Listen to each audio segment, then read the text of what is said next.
Diyos ko, nasa likuran na natin sila. Sige, mauna na kayo. Bilis! Tarantado talaga yung taong yun eh, no? Una pa lang, alam ko nang walang gagawing matino yung siraulo na yun eh. Hindi kayo pwedeng umalis hanggat hindi ko pa nakukuha ang gusto ko.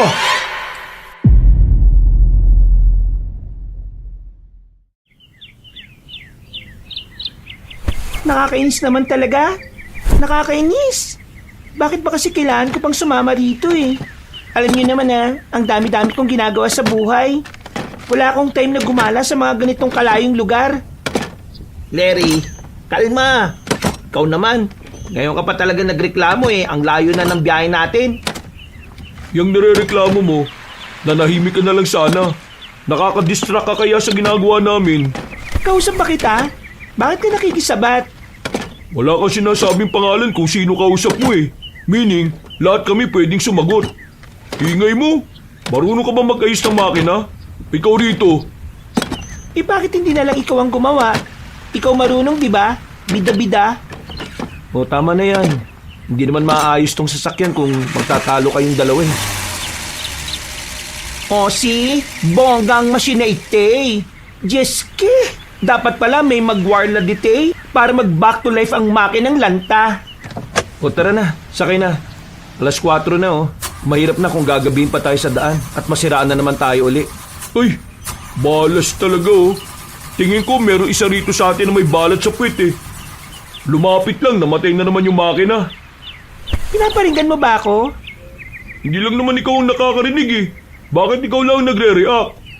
Pep. Tama na yan. Masama ang nag-aaway. Larry, Aaron, doon na muna kayo sa gilid. Kami na muna bahala rito sa sasakyan. Dali, para wala nang away. Lagi na lang akong pinag-iinitan nito.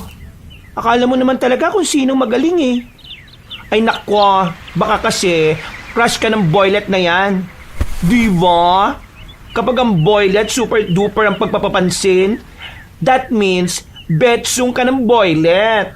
Uy, excuse me ah. Ako, magkakagusto sa kanya? Eh, ang maldita ng babaeng yan? May lalaki pa kayang magkakagusto dyan? Hoy, for your information, marami nakakagusto sa akin. Baka sa'yo wala, kasi masyado kang self-centered na tao. Akala mo kung sino kang magaling palagi eh. Magaling talaga ako. Di naman ako makakasama sa Employee of the Year kung hindi ako magaling eh. Ang sabihin mo, sip-sip ka lang talaga, yun. Uy, Ano ba? Hindi ba kayo titigil dalawa? Para kayong mga bata ah. Hala, lagotsin na. Angry na ang second leading man ng eksenang ite. Giyan, hayaan mo na kasi. Remember, ang babae ay laging tama. Kaya kahit na anong sabihin mo, hindi ka mananalo sa kanya. Isa ka rin, Mark eh. Oops, wala akong kinakampihan ha. All I want is peace. Peace, yo! Pispisin mo mukha mo.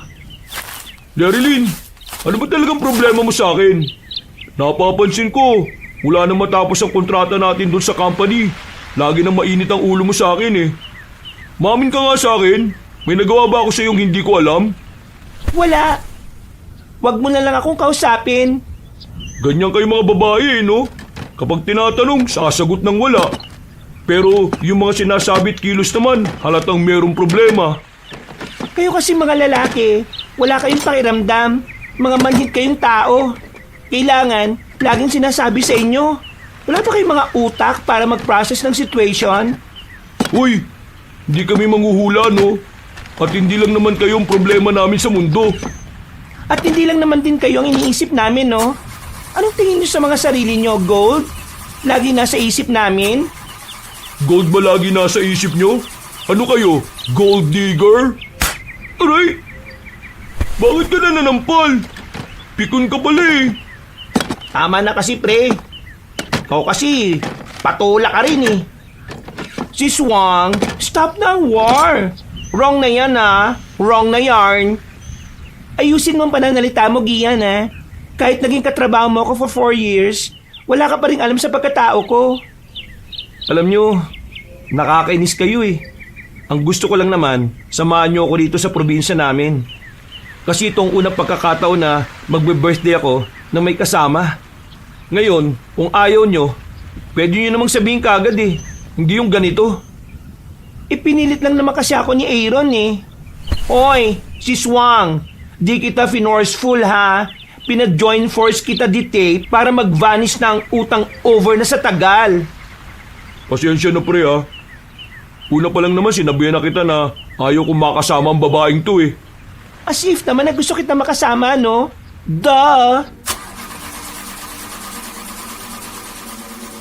Napapiling na lamang ang babaeng si Larry Lynn at bagyang lumayo sa kanila. Umupo sila ni Aaron sa gutter habang naghihintay kung kailan maayos ang sasakyan. Si Swang, sorry ah. Si Papa P kasi. Pinilit niya ang cash ng bongga para makasama kang Gomora dite. Bakit ba kasi ako gustong isama ni Philip? I don't know. Pero si Swang, enjoy na lang us dite.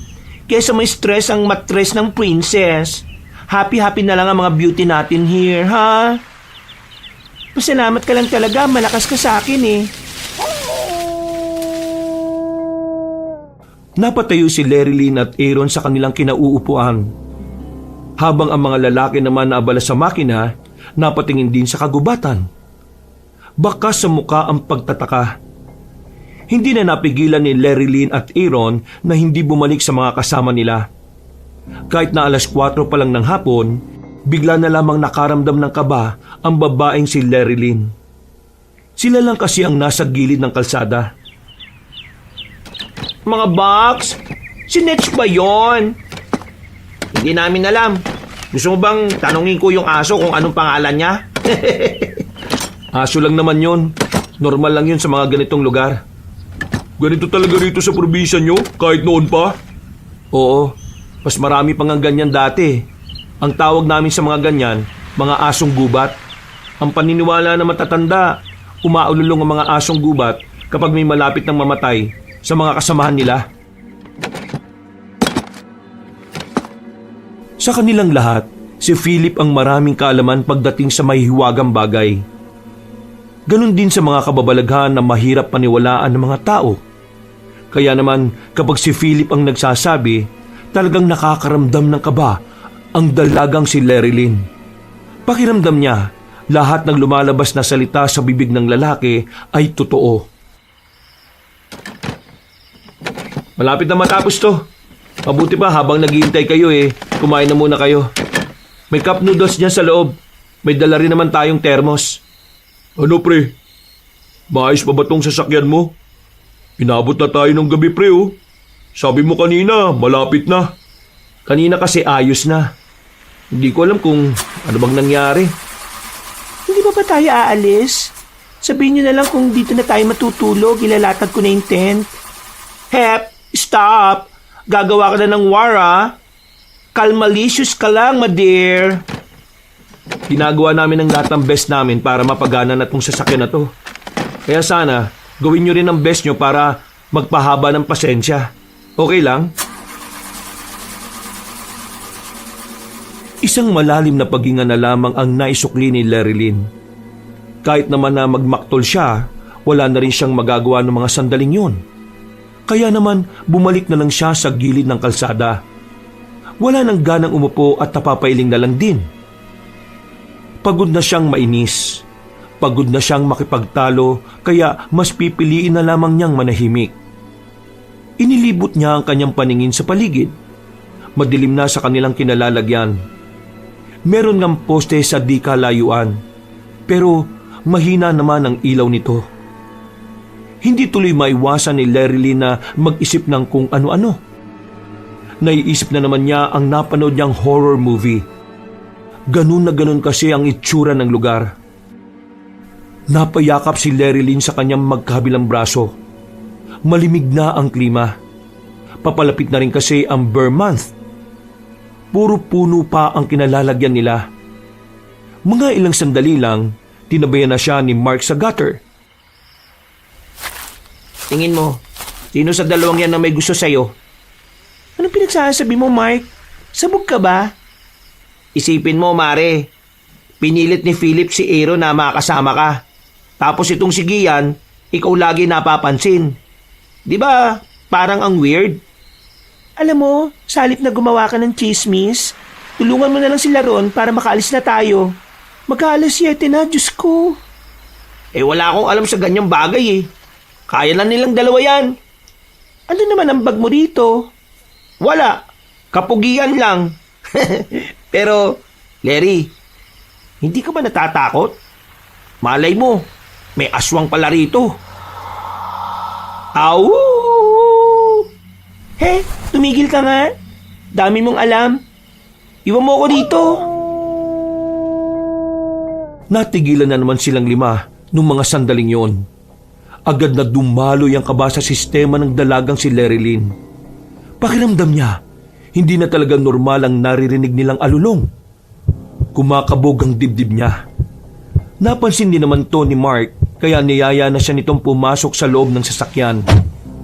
Nanatili lamang ang dalaga sa loob. Sinamahan naman siya ng Becky na si Aaron. Nag-usap na lamang sila ng kung ano-ano para kahit na papaano malibang siya at maiba ang kanyang atensyon. Nako! Thank you, Papa G! Makakagora na rin ang mga person! Oh, ayos na. Tara na. Wala na ba kayong naiwan na gamit sa labas? Wala na, kakacheck ko lang.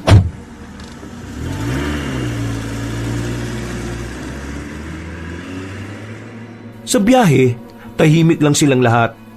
Ayon sa binatang si Philip, may 1 oras pa ang kanilang biyahe patungo sa mismong bahay ng binata.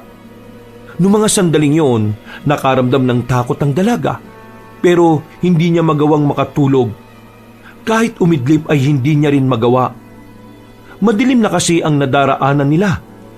Sobrang liblib at lupa na rin ang kalsada. Medyo malubak din. Para kay Lerilyn, ito ang unang pagkakataon na kinabahan siya sa isang biyahe. Yun din naman kasi ang unang pagkakataon na dumaan siya sa isang lugar na mukhang matagal nang kinalimutan ng mga tao.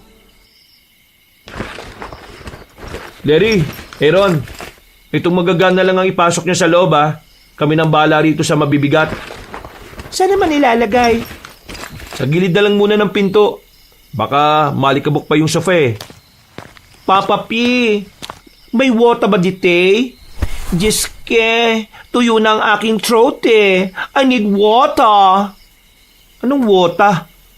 Jiske, ang boilet. Slow. Ito naman kasi, alam mo namang hindi nakakaintindi ng Becky word yan. Tubig!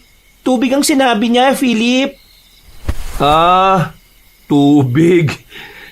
Wala eh. Hindi ako nakapag-stock bago tayo mapunta rito. Pero mamaya, utusan ko si Mark at Gian. May convenience store dun sa bandang dulo.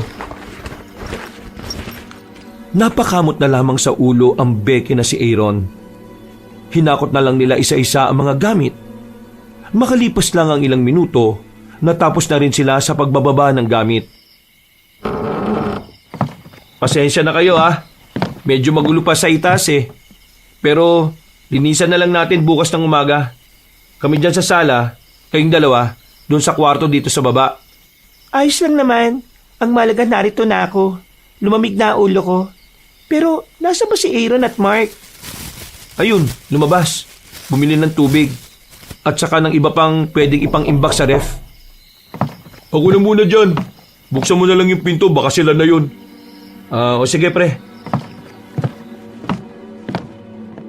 Lumabas ng kusina si Philip.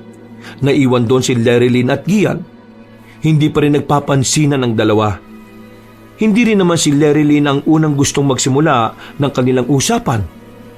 Maya-maya ay nakabalik na kagad si Philip. Dismayadong mukha nito. At napansin naman yon ni Lerilyn. Oh, bakit? Hindi ba sila yon? Sino yung nakatok? Wala namang nakatok eh. Yung manok ng kalapit na bahay yun. Tinutuka-tuka yung pinto. Weh, ang lakas naman ng tuka. Oo nga. Tingnan mo pa sa labas. Wag na. Katamad lumabas eh. Malamig. Hindi nagtagal, nakabalik na rin si Mark at Aaron. Pero ang hindi maintindihan ng dalaga ay kung bakit parang kakaiba ang ekspresyon ng mukha ng dalawa. Parang nakakita yun ng multo. Tagal nyo naman. Nag-date ba kayong dalawa? Ang dilim kasi sa daanan eh. Mamaya nyo na ayusin yung mga pinamili nyo. Kunin nyo na lang muna yung tubig kasi kakain na rin naman tayo. Ako na maghuhugas niyan ha. Hindi na, ako na. Ikaw na nga nagluto eh. Baka mapasma ka pa. Ha? Sigurado ka ba? Oo. Huwag mo akong intindihin. Kasi ginagawa ko naman to sa bahay. Okay. Sige. After mo dyan, iwanan mo na lang sa dish drainer. Tumango na lamang ang dalaga at itinuon ng atensyon sa kanyang ginagawa. Makalipas ang ilang minuto, tumungo na rin ang dalagang si Lerilyn sa silid nila ni Aaron. Mula roon, natatanaw nila sa salang tatlong lalaki na sa mga sandaling yon ay kung ano-ano pa rin ang pinag-uusapan. Bongga rin pala ang balar na ito, Yanesh. Spacious ang rooms. Rich boy din pala si Papa P. Mayaman naman talaga ang pamilya niya eh. Itong bahay na tinutuluyan natin, bahay daw to ng ate niya na hindi na naasikaso. Sis Wang, may tetelakish na story, pero promise me, don't ka muna mag-talk kay Philip at Gian, ha? Ha? Bakit? Anong meron? Wait, Sung. Close dapat ang door. Magdahan-dahan ka nga. Para kang timang, gabing-gabi na eh. Sis Wang, you know what? Kanina, may na-sight song kaming boylet na dirty look. Tapos ang hari niya, bogsa-bogsa. Ha? Anong bogsa? Sabog, Sis Wang. Sabog. Tapos yung eyes niya, Sis Wang, parang angry-angry. Naku, nakakatakot. Tapos, may blood siya sa bibig. Nakasalubong namin siya before kami gumora dite sa baler. Ano kaya yun? Yung bang dahilan bakit para kayong nakakita ng multo kanina? Tumpak! Swak na pak! Hoy, naan nyo nga raw yung boses nyo? Ito kasi yung lakas ng boses eh. Si Swang, safe ang destiny natin dite. Mukha namang ayos lang dito. Ngayon lang talaga medyo awkward kasi bago pa lang tayo. Remember, 2 weeks tayong mananatili rito. Masasanay rin tayo.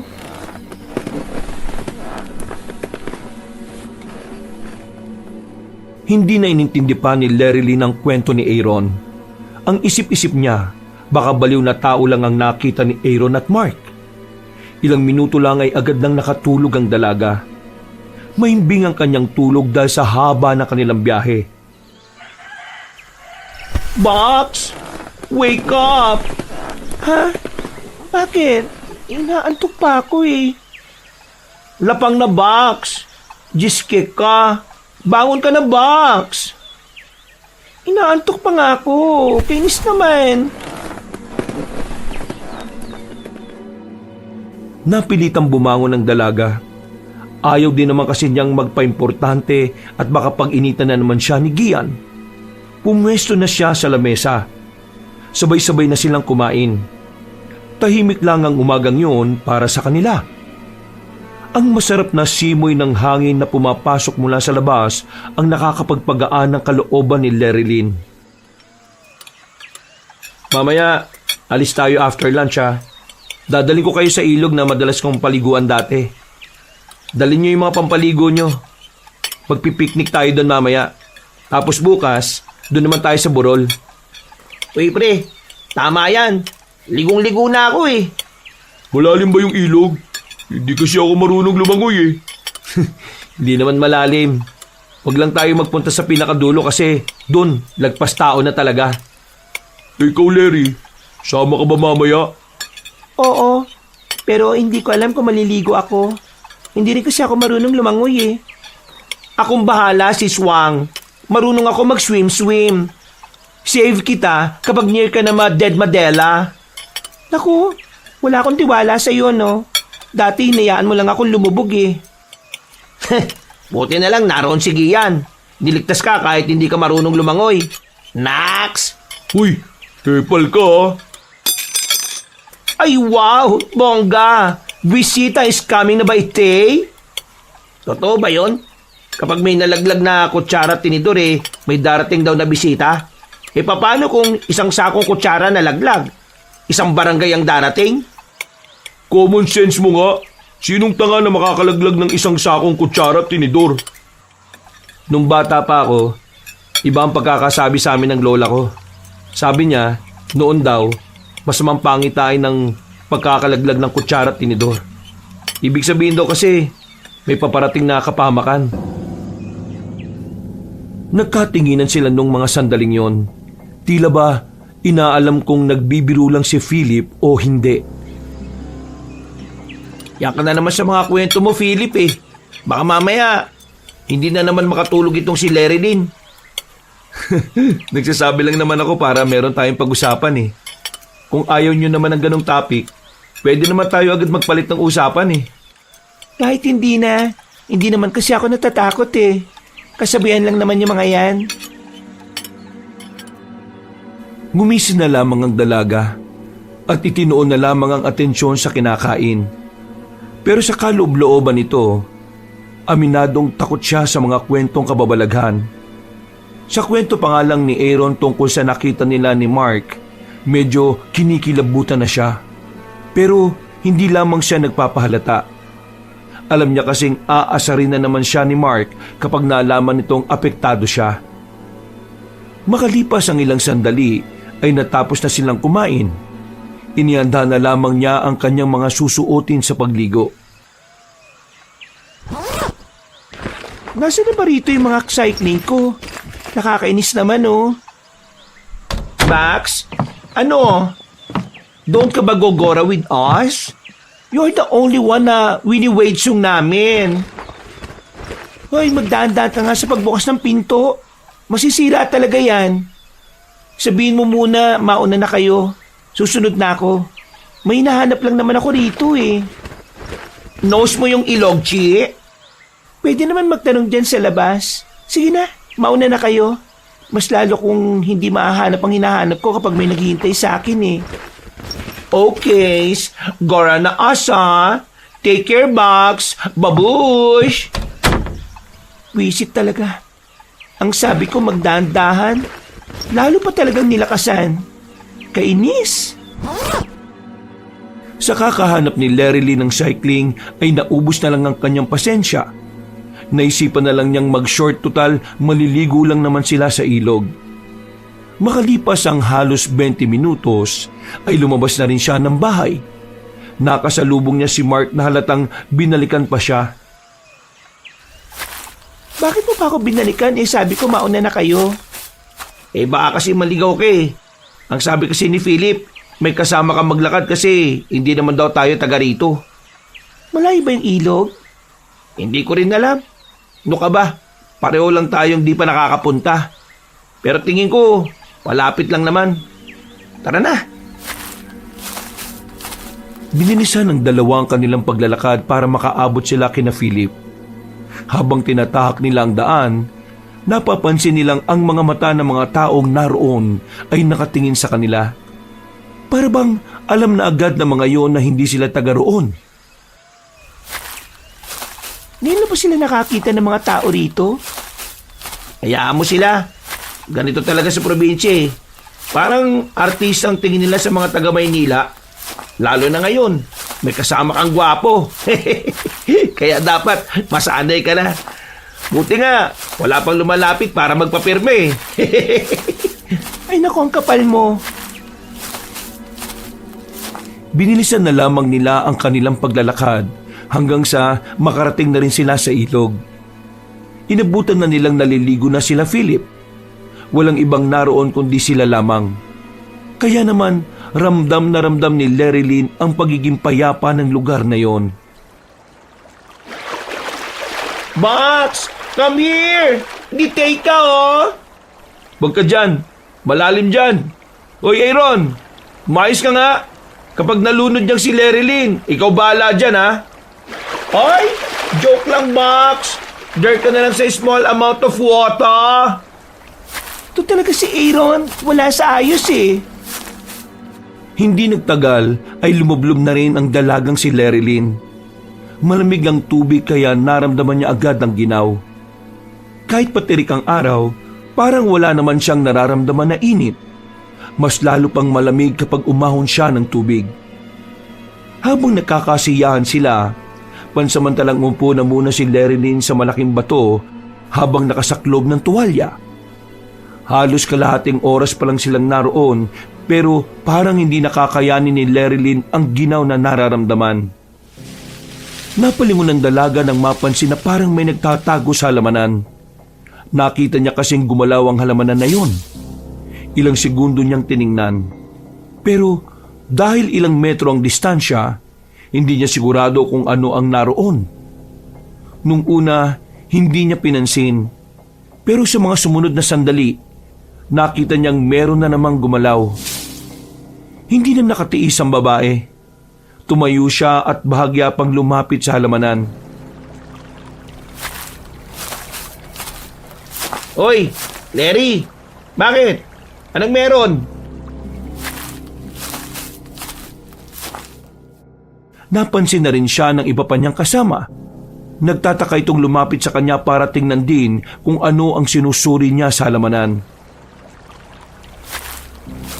Parang may nakita kasi ako nakatago dito kanina. Parang nagmamasid o pinapanood tayo. Ha? Wala naman ah. Nako, Sis Wang. Nakaka-side song ka ng mga strange things na di naman namin nasa side song ah. Seryoso nga. Meron nga ako nakita. Gumalaw pa nga itong halamanan eh. Napapalibutan kasi tayo ng gubat. Kaya baka naman bayawak lang yun. O kaya naman baboy ramo. May ganun gumagala kasi rito eh. Pero kakaunti na lang ngayon. Ang sabi sa akin ni ate bago tayo pumunta rito, marami na ring mga ngaso ang nanguhuli sa kanila. Yung nakita mo kanina na paggalaw ng halaman, baka isa yun sa mga hayop na nabanggit ko. Sinusubukan nilang makahanap ng ligtas na lugar para makaiwas sa mga mangangaso. Yun naman pala eh. Kung ano-ano pa iniisip. Ay nako, mga babae talaga. Madalas mag-overthink. Oo, tama na yan ha. Huwag na magtalo. Bukas na ang birthday ni Philip kaya dapat happy-happy lang tayo ha. Hindi na lamang kumibo si Lerilyn. Mas nakafocus kasi ang kanyang atensyon sa halamanan. Sinilip niya yun doon pero wala naman siyang nakitang kakaiba. Napapaisip siya sa sarili kung guni-guni lang ba ang nakita niya. Pero kahit na anong gawin niyang pagkukumbinse na wala lang yun, paulit-ulit na pumapasok sa kanyang utak na meron talagang kakaibang nangyari sa mga oras na yon. Natapos ang kanilang pagligo sa ilog, pero hindi pa rin mawala-wala sa kanyang utak ang mga nangyari. Doon nagsimulang mag-isip ang dalaga na baka may mga misteryoso ang nagaganap sa napuntahan nilang lugar. Iniisip mo pa rin ba yung kanina? Hindi naman. Nagpapantok lang ako rito. Bakit nandito ka ba? Akala ko nagbabara kayo sa loob. Nagpapalit muna ako kay Aaron. Bakit? Wala lang. Naboring na ako eh. Ay, siya nga pala. Huwag kang umupo sa kahoy na yan. May dagtayan. Baka dumikit sa shorts mo. Wala naman ah.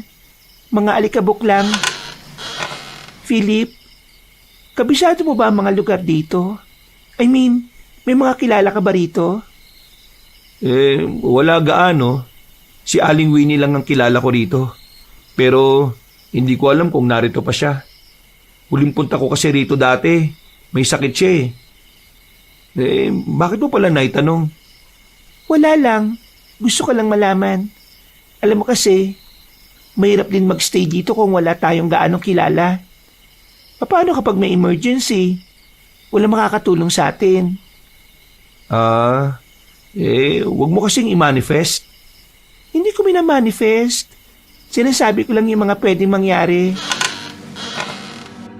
Sandali silang natigil sa kanilang pag-uusap.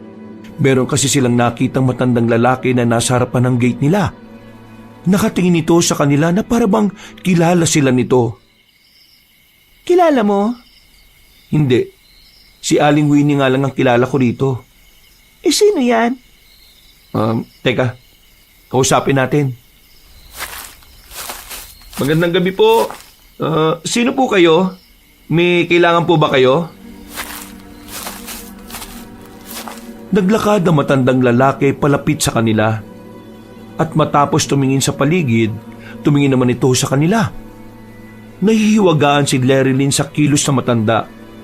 Pakiramdam niya kasi, misteryoso din ito. Mga bago lang kayo rito, tama ba?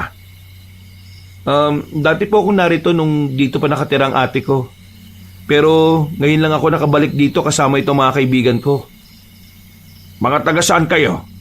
Mga taga Maynila po. Mga taga Maynila pala kayo. Nako. Bakit po? Ano pong problema kung taga Maynila kami? Huwag kayong basta-basta sasama sa hindi nyo kilala. Huwag kayong magpapahawak. At huwag kayong magpapapasok ng kung sino-sino lang. Mainit kayo sa mata nila. Hindi kayo dapat pumunta sa lugar na ito lalo na't hindi naman pala kayo taga rito. Teka. Sino po ba yung sinasabi niyong sila? Bakit mainit kami sa mga mata nila wala naman po kami kinakaaway dito ha. Tahimik nga lang po kami. Kahit wala kayong kaalitan, pero kailangan nila ang mga kagaya ninyo.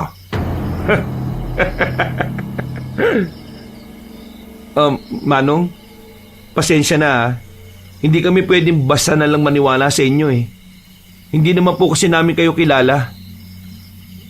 Sige po, papasok na kami. Sandali. Eto, kunin nyo ang mga baryang ito. Kapag hawak nyo ito, hindi nila kayo malalapitan ng halos 4 na araw. Sige na, kunin nyo. Hindi na po. Mas kailangan nyo po ang perang yan. Sige po, papasok na kami. Larry, tara na. Huwag mong intindihin yun. Marami na talagang may sayad na tao rito. Sigurado kang wala tayong dapat seryosohin sa mga sinabi niya? Wala. Okay lang naman yun. Bumuntong hininga na lamang ang dalaga. Pumasok na lamang sila sa loob ng bahay at nakisali na lang din sa paglalaro ng baraha. Kahit na papano, nalibang naman si Lerilyn. Nawala na rin sa isip niya ang mga bagay na gumugulo sa isipan niya. Mga dakong 10:00 ng gabi, magkatabi na sila ni Aaron sa higaan. Nagpapantok lamang sila. Max, close the windows na ha. Sleepy na ang baklang to. Hayaan mo nang nakabukas yan. Para naman pumasok yung sariwang hangin. Shala ka. What if may mag-enter na aswangit dyan? Ha? Ano? Aswangit. Aswang. You know aswang? Sige. Magkwento ka naman ng ganyan. Ay nako, akis na nga ang mag-close. Bumangon ang Becky na si Aaron at saka isinarado ang bintana. Mga ilang sandali lang ay unti-unti na rin nakatulog ang dalagang si Lerilyn. Pero mga dakong 3:00 ng madaling araw, nagising siya sa hindi maipaliwanag na dahilan. Napatingin agad ang dalaga sa bintana. Nagtataka siya nang makitang nakabukas ang bintana. Sa pagkakaalala niya kasi, naisirado yon ni Aaron. Kaya naman, agad na nawala ang kanyang antok. Hindi niya malaman kung papaanong nakabukas yun. Sarado naman ang pinto nila, kaya malabong isa kina Philip, Mark at Gian ang nagbukas nun. Uy, Aaron, ikaw ba nagbukas ng bintana? Hindi magising-gising ang Becky niyang kaibigan. Sobrang sarap ng tulog nito. Sa isip-isip ni Lerilyn, malabo rin namang si Aaron ang nagbukas ng bintana. Ayaw na ayaw kasi ni Aaron na natutulog na may bintanang nakabukas o kahit man lang pinto. Kaya naman, sa mga sandaling yun, nagsimula ng makaramdam ng kaba ang dalaga. Maraan siyang naglakad patungo sa bintana. Isasara na sana niya yon nang mapansin niya na merong bakas ng paa sa pasamano. 2 bakas ng paa na parang paa ng isang lalaki. Sa takot niya, nagmamadali niyang isinarado ang bintana at saka tinakip ang kurtina. Napahawak siya sa kanyang dibdib. Sinubukan niya ulit gisingin si Aaron pero kahit na anong gawin niya ay mahimbing pa rin ang pagkakatulog nito. Humihilik pa nga ang Becky sa sobrang sarap ng tulog. Oh, Larry! Naabutan niya si Mark na mag-isang naglalaro ng baraha sa sala. Parang nagkaroon siya ng pag-asa ng mga sandaling yon. Nabawasan na rin ang kanyang kaba. Hindi ka ba makatulog? Ako rin eh. Nagkape kasi ako kanina. Ay teka, okay ka lang ba? Para kang namumutla ah. Yung ano kasi, yung ano... Yung alin? Yung bintana kasi namin. Paggising ko nakabukas na. Hindi naman namin binuksan ni Aaron yon. Tapos, nakakita pa ako ng bakas ng paa sa pasamano. Ha? Sigurado ka ba sa sinasabi mo? Hindi to joke? Tingin mo, gigising ako ng ganitong oras para lang gumawa ng prank? Kilala mo naman ako, Mark. Hindi ako mahilig sa mga ganong bagay. Oo na, naniniwala na ako. Halika. Anong halika? Saan naman tayo pupunta? Lalabas tayo. Pupunta natin yung tapat ng bintana nyo. Titingnan natin kung may ano. Anong ano? Aswang. Nang marinig ng dalaga ang salitang aswang, naramdaman na lamang niya ang pagtindigan ng kanyang mga balahibo. Pinagpawisan siya ng malamig habang ang kanyang palad naman ay namamasa-masa na rin. Kabado si Lerilyn. Habang tumatagal, palagay niya ay unti-unting nagiging komplikado ang pananatili nila roon. Kahit natatakot, tinungo nila ang kinaroroonan ng harapan ng bintana nila Aaron. Mababa lang ang bintana nyo so posible na madali lang talaga makapasok. Tapos, sira pa yata itong lock ng bintana nyo oh. Madali lang talaga mabubuksan. Ang tanong, sinong nagbukas nito kanina? At kaninong mga pato? Yan nga rin ang hindi ko alam. Kaya nga kanina, kinabahan talaga ako. Mark, tingin ko talaga merong kababalagan sa lugar na ito. Nung nasa ilog pa lang tayo, naramdaman ko talagang may nagmamasid sa atin eh. Eto, tatapatin na kita ha. Ganyan din ang nararamdaman ko eh. Ang totoo niyan, gusto ko na ngang umuwi. Pero naawa naman ako kay Philip. Buong buhay kasi niyan, mag-isang nagbe-birthday. Ito yung first time na may kasama siya. Pero kasi, alam mo yung pakiramdam? Nakakakilabot na hindi mo maipaliwanag. Yung kinuwento sa akin ni Aaron, totoo ba talaga yon? Isa pa yan sa iniisip ko eh. Kasi nung makita namin yung matandang lalaki na yon, ang unang pumasok sa isip ko eh, aswang. May dugo kasi sa bibig eh. Ano gagawin mo? Sisilipin ko kung ano yon. Huwag na. Bumalik na lang tayo sa loob. Kinakain ako ng curiosity ko eh. Sige na, mauna ka na. Ang kulit mo kapag napahama ka, damay-damay kami. Sumama ka na nga lang para mabantayan mo ko. Kulit mo rin eh. Kahit na natatakot ang dalagang si Lerilyn, wala itong nagawa, kundi ang samahan si Mark. Lumabas sila sa kanilang bakuran. Nagtungo sila sa kabila. Maraan silang naglakad at nakarating na rin sila doon. Baka mamaya matrespassing tayo ah. Sabi ni Philip, wala daw yung mga nakatira dito eh. Umuwi lang sa umaga yung isang lalaki dito para magpakain ng manok. Kaya pwede naman siguro tayo makapasok. Pinuntahan nila ang kinaroroonan ng kulungan ng mga manok sa likuran ng bahay. Nakahawak pa si Lerilyn sa damit ng binata sa sobrang takot. Ilang sandali lang, aswang!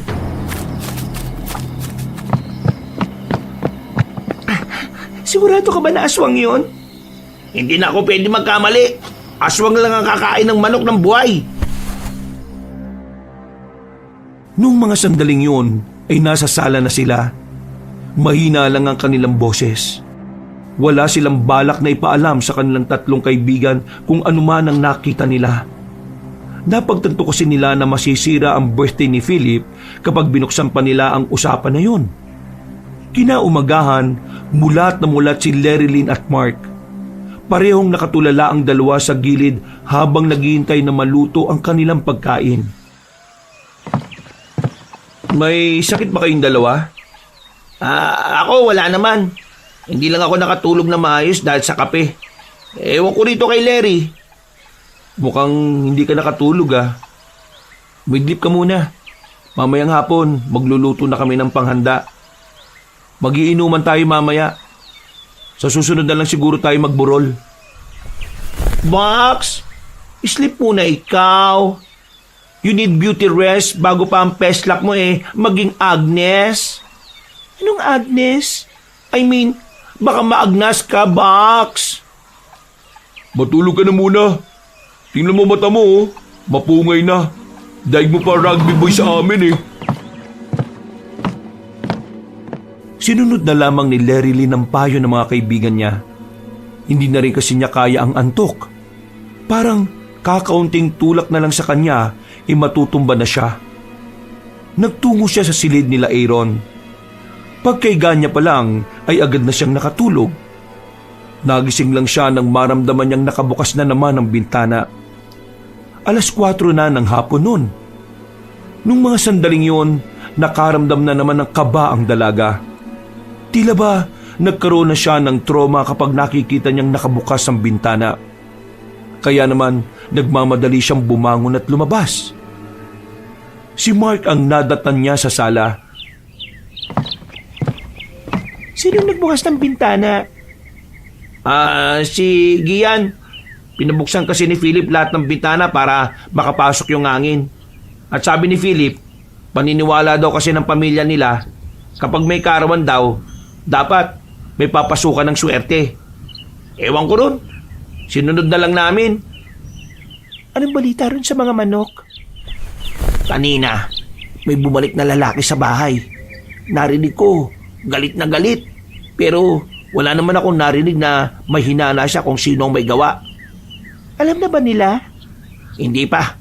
Umalis kasi sila kanina nung dumating yung lalaki sa kabila. Hello? Anong chikan yarn? Bakit mabulong ang peg? May chismis yarn? O sige, tell me the truth. Sinong Jontis? Jontis pinagsasabi mo? Natigilan na lamang ang usapan nila ni Mark dahil naroon na si Aaron. Lumabas na lang din si Lerilyn para tumulong sa pagluluto sa labas. Makalipas lang ang ilang sandali, natapos na rin nila ang lahat ng handa nila. Nilibang na muna ni Lerilyn ang kanyang sarili sa pag-iinom nang sa ganoon ay maging relax naman ang kanyang kalooban. Masyado na kasi siyang lunod sa pag-iisip ng mga kababalaghan. Lalo na ang tungkol sa sinasabi ni Mark na aswang. Cheers!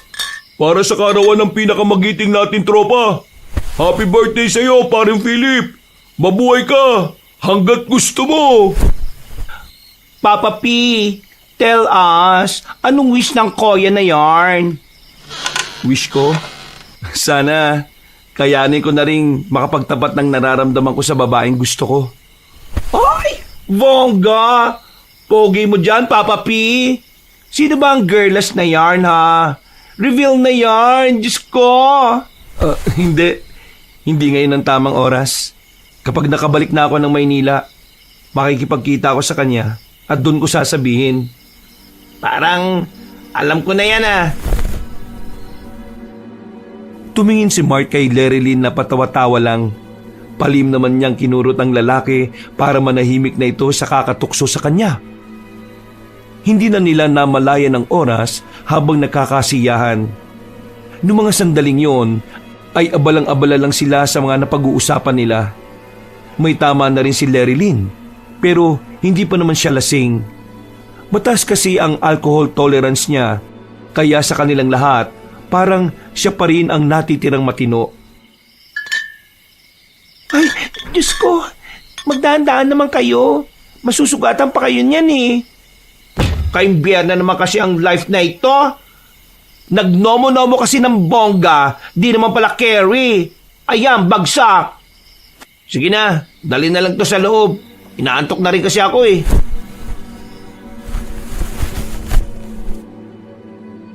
Binuhat ni Aaron at Mark si Gian papasok sa bahay, habang si Lerilyn naman at Philip ang naiwan sa labas para magligpit. Napansin ng dalaga na papikit-pikit ang mga mata ni Philip, kaya siya na ang nagkusang maglinis sa bakuran nila. Sige na, ako nang bahala rito. Inaantok ka na eh. Mabilis lang naman to. Sigurado ka ba? Oo, hindi naman kasi ako nalasing. Kayo lang naman tong may hina eh. Di ikaw na malakas. Siya nga pala. Sobrang saya ko ngayon. Ito ang unang birthday ko na memorable.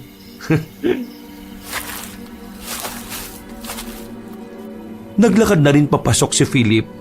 Napangiti na lamang din si Lerilyn dahil sa sinabi sa kanya ng binata. Kahit na papano, naging masaya na lang din siya para sa kaibigan nila. Makalipas ang halos 5 minuto, nang malapit ang matapos ni Lerilyn ang kanyang paglilinis, napatingin siya sa labas. Nakita niya kasi roon ang matandang lalaki na una na nilang nakausap ni Philip. Nakatingin ng seryoso ang matandang lalaki.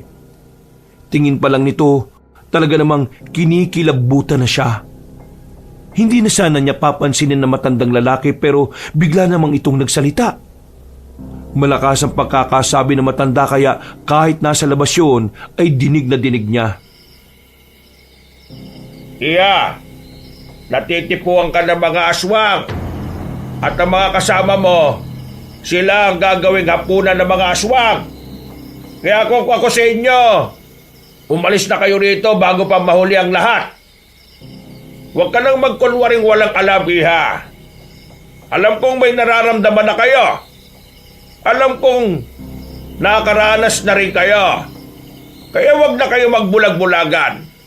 Habang may oras pa kayo, umalis na kayo! Ano bang nalalaman niyo sa mga nangyayari? Bakit parang kami ang gusto niyong guluhin? Kasi kayo lang naman ang walang alam. Mangmang kayo sa presensya nila. Gustong-gusto nila ng mga taong walang pakialam sa mga bagay na mahirap ipaliwanag. At isa pa, ang tingin nila sa mga taga-Maynila, ginto. Masasarap ang laman ninyo para sa kanila. Kaya naman, umalis na kayo rito kung gusto nyong makaligtas. Dahil kapag dumating ang pista 2 araw mula ngayon, sasamantalahin na nila ang pagkakataon. Habang abala ang lahat, abala rin sila sa pagnanais na makuha kayong lahat. Huwag mong isipin na gumagawa ko ng kwento.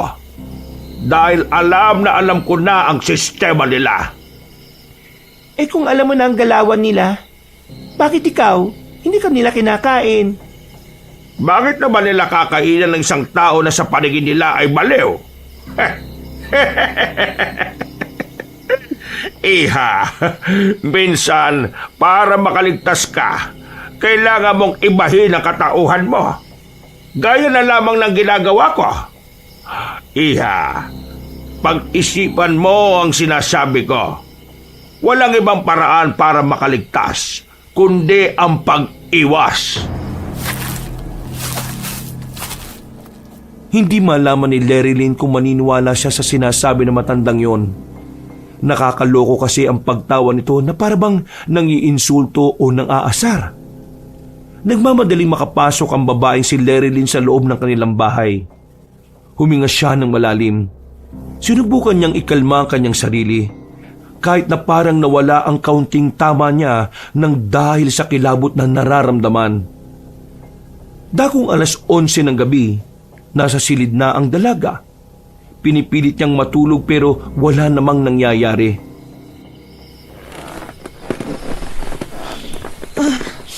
Kainis. Kung kailan nakainom ako, Saka naman ako mulat na mulat. Sinubukan niyang lumabas ng kanyang silid. Walang tao sa sala. Tulog na ang 3 lalaki. Sa madaling salita, siya na lang ang natitirang gising noong mga sandaling yon. Pumunta siya sa kusina. Kumuha siya ng gatas sa pagbabaka sakaling mapatulog siya nito habang umiinom siya. Habang naghihintay na mapakulo ang tubig, narinig niyang merong kumakatok sa sala. Hindi niya yung pinansin.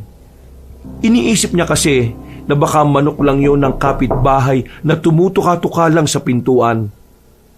Pero habang tumatagal, palakas ng palakas ang katok sa pintuan. Sino ba yan? Pwisit eh. Biglang tumigil ang kumakatok. Nang lumapit ang dalaga sa bintana para sumilip sa labas, Diyos ko! hindi agad nakagalaw ang dalaga sa kanyang kinatatayuan. Ang mga mata niya ay nakatutok lang sa bintana. Nakalimutan niya pang iharang ang kurtina. Napapalunok na siya ng laway dahil sa kaba. Lord, tulungan niyo po ako. Napapadasal na ang babae sa mga sandaling ito nang biglang may sumilip sa labas ng bintana. Nagmamadali siyang tumakbo patungo sa silid nila ni Aaron. Tarantang-taranta ang dalaga. Nanginginig na ito sa takot. Hoy, Aaron, umisik ka naman oh. Tulungan mo ko. Ising! Nang hindi magising-gising ang Becky, sinampal niya ito ng malakas. Napabangon agad ang bakla at napahawak sa pisngi. Nanlalaki ang mga mata. Buti na lang ay hindi naalimpungatan dahil kung hindi, baka gumanti rin ito ng sampal. Box naman. Winawasak mo ang brain cells ko eh. Mag-drama ite. Box, may aswang sa labas. Ha? Aswang! Merong aswang! Just kiday! Bongga ang sipa ng alak sa beauty mo ah! Para kasi Raulo! Totoong sinasabi ko! Nasa labas, tingnan mo, halika! Hindi na napigilan ni Lerilyn na hindi hilahin patungo sa sala ang Becky. Pinasilip niya sa labas si Aaron, pero wala na silang nakita. Kahit na binuksan pa nila ang pintuan, wala nang aswang na nakita ni Lerilyn. Dismayado ang bakla na si Aaron. Nainis pa ito sa kanya dahil alam nito nang titrip lamang si Lerilyn. Kahit na ganun ang nangyari, hindi pa rin naging kampante ang kalooban ng babae. Batid niyang nasa paligid lamang kung sino man yon. Dahil sa pangyayari, hindi na naman siya nakatulog. Paulit-ulit kasing nagbabalik sa isipan niya ang nanlilisik na mga mata ng aswang. Bandang 10:00 ng umaga, saka pa lamang nagising ang mga kasama niya sa bahay. Lahat ng mga yon, pare-parehong masasakit ang ulo at gutom. Hindi rin naman nakapagluto si Lerilyn dahil saktong naubusan na sila ng gas.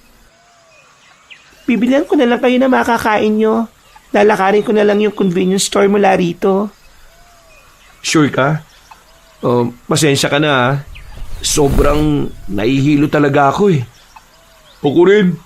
Iba pala talaga yung tama ng alak na yun. Ako na sasama sa'yo, Lerilyn. Baka maligaw ka pa. Alam ko ang daan papunta ron. Masakit ang ulo mo, di ba? Ayos lang.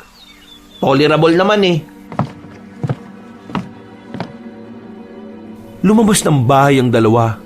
At dahil kasama naman niya si Mark, hindi na siya nagdalawang isip pa na ikwento ang mga nangyari.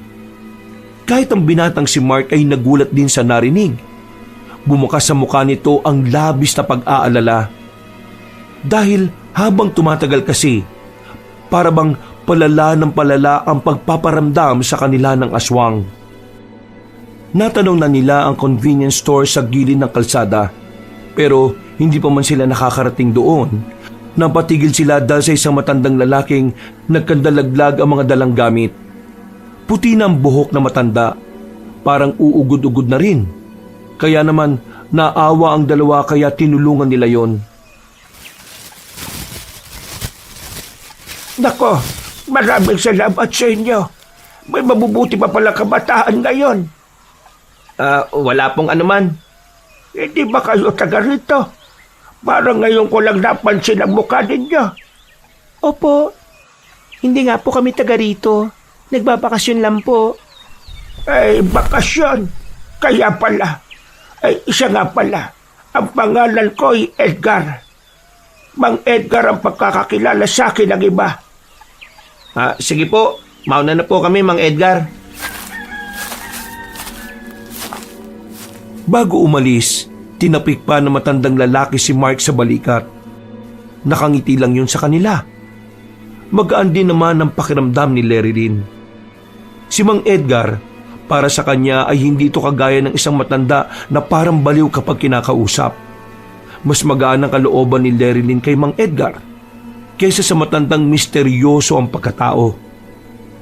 Nakarating sila sa convenience store at agad din naman silang kumuha ng mga pagkain nila. Hindi nagtagal ay umuwi na rin naman silang dalawa. Pagdating nila sa bahay, nakita nilang lahat na napasandal si Mark sa sofa. Napapabuntong hininga ito. Pawis na pawis at namumutla ang muka. Uy, Mark! Bakit? Ano nangyayari sa'yo? Mark! Uy! Naririnig mo ba kami? Mga pre, bigla na lang sumama ang pakiramdam ko.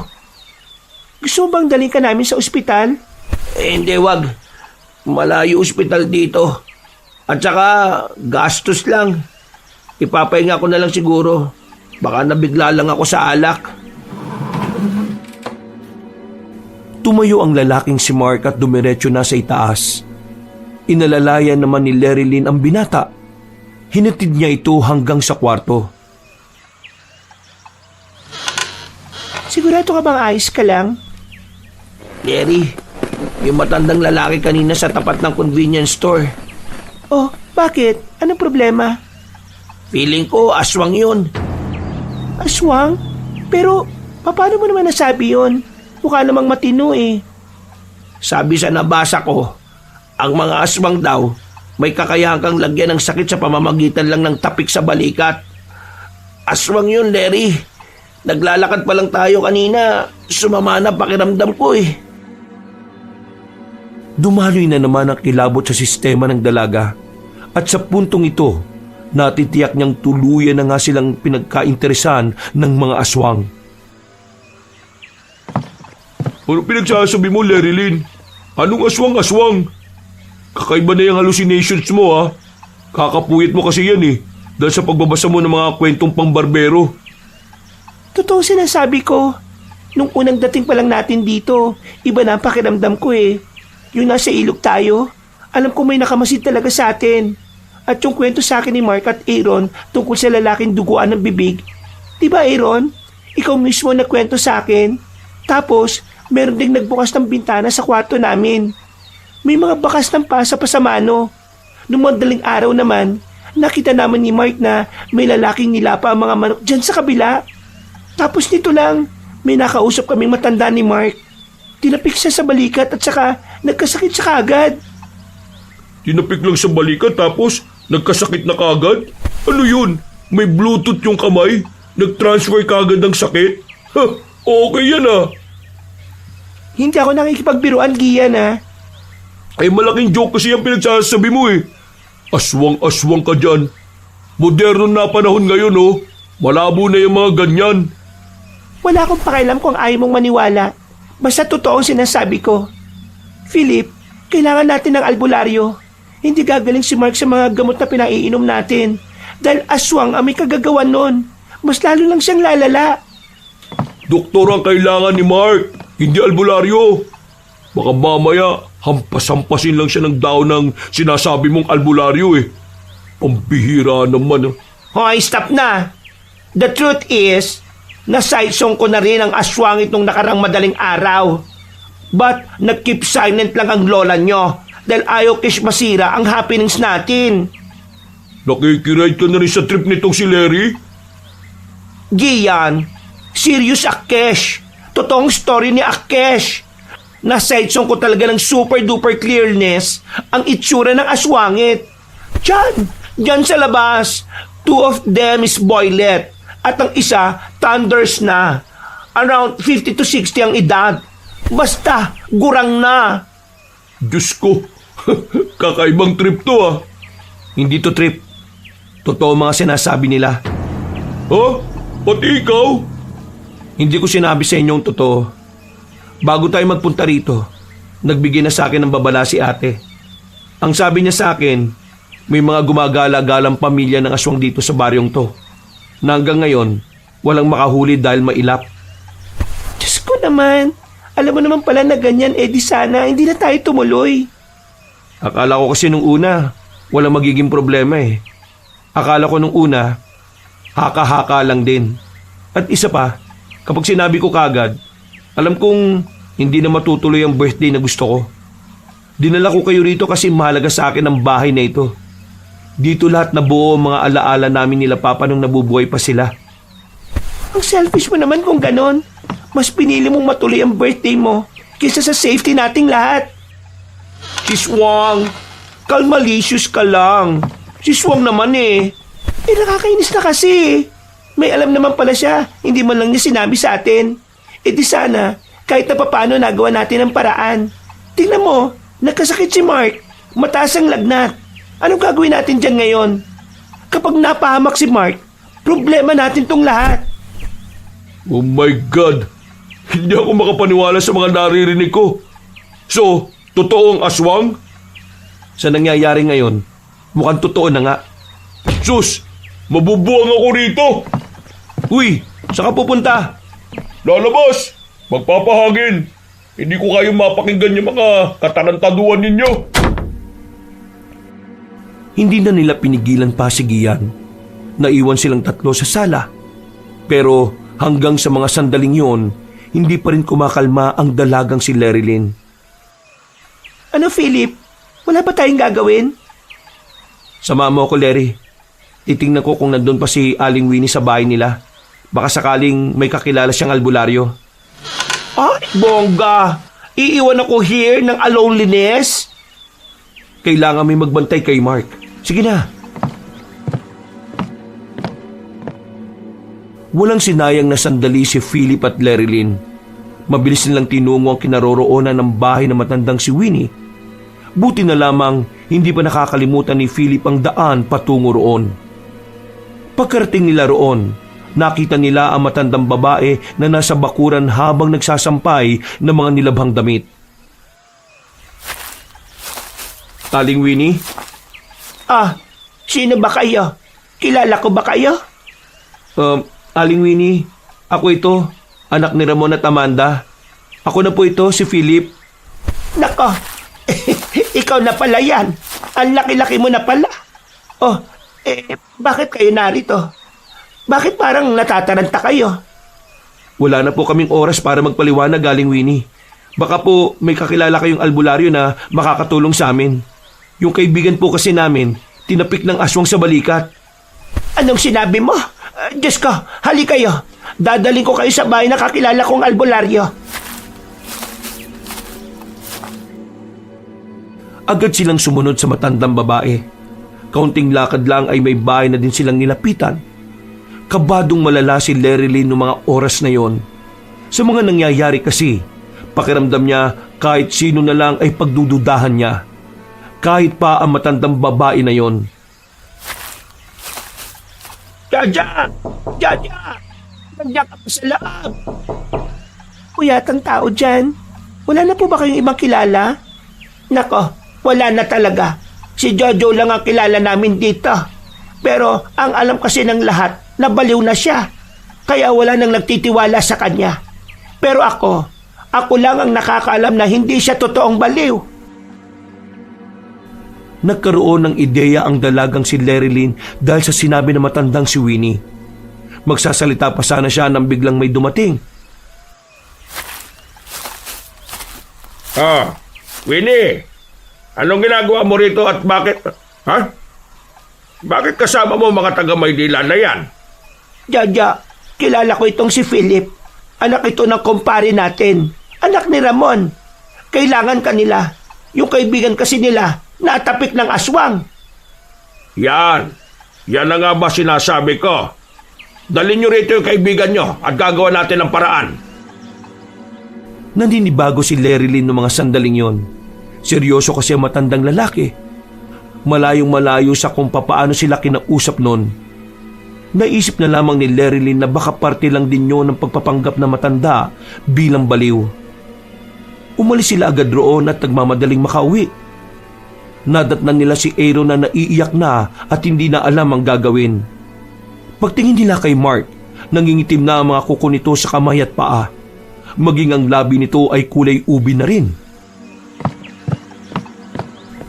Naku, di na to maganda. Binuhat agad ni Philip ang binatang si Mark. Gagamitin sana nila ang sasakyan para mas mabilis sila.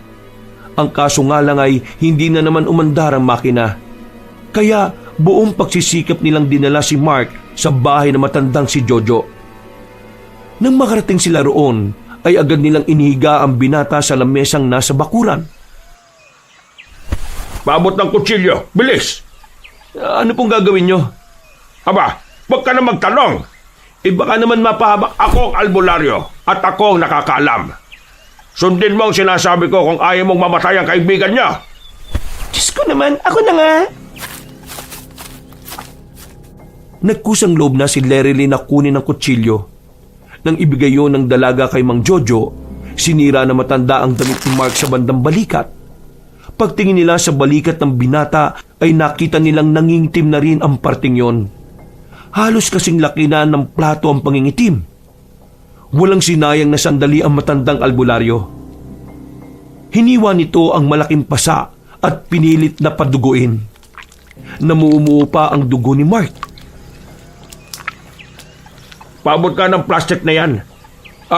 Yan nga. Yung puti. Kunin mo yung dahon ng bayabas. Dali! Ito na po. Dinurog ni Mang Jojo ang dahon ng bayabas hanggang sa magkaroon na ito ng kaunting katas.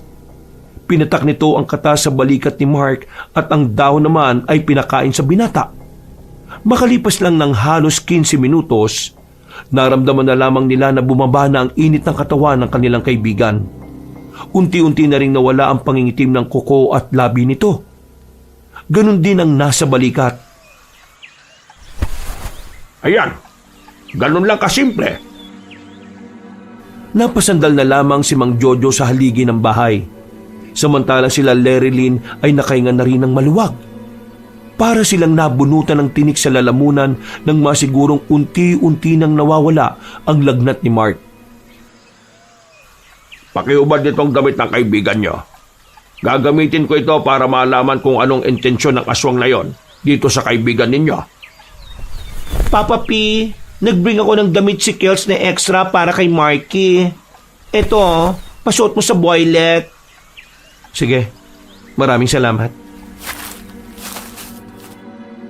Iniwan sila sandali ni Mang Jojo. Binabantayan lang nila si Mark nung mga sandaling yon. Habang abala ang matandang albularyo sa loob ng bahay, hindi maiwasan ni Mark na hindi sisihin ang kanyang sarili. Kasalanan kong lahat kung bakit natin to dinaranas. Sorry talaga. Naintindihan naman namin kung ano yung pinagugutan mo, Philip. Pero sa kahit na anong bagay, palaging mas malaga ang buhay natin. Yun ang lagi mong iisipin. Kasi ang birthday, taon-taon bumabalik yan. Pero ang buhay ng isang tao, isang beses lang yan nandito sa mundo. Makalipas lang ang halos 1 oras, lumabas na rin ng bahay si Mang Jojo. Hindi na nito dala ang damit ng kanilang kaibigan. Dahil ayon dito, kinailangan na iyong sunugin. Manong, alam niyo po ba kung bakit ginawa ng aswang yan kay Mark? Dahil sa'yo, Iha. Po? Yung matandang aswang na gumawa niyan sa kanya ay ang aswang na matagal ko nang hinahanap, si Edgar. Isang aswang na kilala rin sa paggamit ng mga itim na kapangyarihan. Natitipuan ka na matandang yon at para sa kanya, Pag-aari ka na niya. Hindi siya papayag na may ibang lalaking magkakagusto sa'yo. Papatayin niya ang mga yon. Sandali. Nakakalito eh. Paano si Mark ang ginanon niya wala namang... Itong kaibigan niyo ay may lihim na pagtingin dito sa babaeng ito. Pinagtitripan niyo na naman ba kami? Kanina lang seryoso kayo eh. Hindi ko na kailangan magpanggap sa harapan ninyo. Kaya bakit hindi ako magseseryoso ngayon? Totoo ang sinasabi ko. Nakita ko sa tawas ang lahat ng detalye. Galit ang matandang yun sa lalaking yan dahil nabasa niya ang nararamdaman ng lalaking ito para sa iyo, Iha. Ay, shucks! Bongga! Mind reader ang peg ng lolo natin na yarn. Ibig sabihin, gusto ka talaga ni Mark? Hindi niya lang sinasabi? Walang lumabas na salita mula kay Larry Lynn. Natameme rin siya. Hindi niya rin kasi inaasahan ng malalaman niya. Kung titinan kasing maigi, wala naman talagang makikitang kakaiba sa mga kilos ni Mark pagdating sa kanya. Normal lang ito na parang tropa-tropa lang. Pero napagtanto na lang nila na sadyang magaling lang talagang magtago ang binata. Magkape na muna kayo. Hindi ko kayo hahayaang makauwi sa lagay ng kaibigan ninyo. Kailangan ko siyang obserbahan hanggang umaga. At mas mainam na narito na rin kayo, lalong-lalo ka na, Iha. Maraming salamat po. Akala po talaga namin nung una, isa rin kayong aswang eh. Nakakatakot kasi yung mga pinagsasasabi ninyo. Kailangan ko magpangkap sa harapan ninyo. Hindi ko rin naman kasi sigurado kung mga tao rin ba kayo o may isa sa inyo aswang. Mang Jojo, bakit po ba hindi mahuli-huli ang mga aswang na narito? Natatakot ba ang mga tao? Bukod sa natatakot nga sila, masyado ring maila pa mga aswang. Lalong-lalo na si Edgar. Kung minsan, gagamitan kanya ng hipnotismo o kaya ilusyon. Nang sa ganun hindi mo iisipin na siya ang kaharap mo. Mga taga Maynila kayo kaya talagang pag-iinitan kayo. Tingin ko, kakainin nila kayo dapat. Pero nagbago yata ang utak ni Edgar nang makita niyang babaeng ito. That means, no na siyang gagawing mukbang kami? Anong mukbang? Yun po yung uso sa internet. Yung kakain ng maraming pagkain. Ganun ba? Pero kakainin pa rin nila kayo. Itong kasama niyong babae lang ang may iba ng landas. Dahil itatrato siyang mahalaga ni Edgar.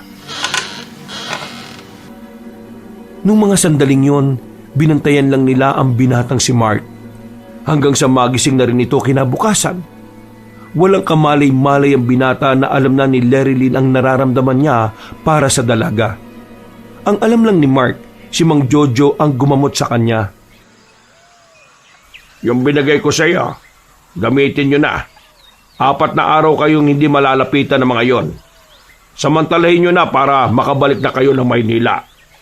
Hindi itong tamang lugar para sa bakasyon ninyo. Maraming salamat po, Mang Jojo. Nang makauwi sila ng kanilang bahay, wala pa rin ang binatang si Gian.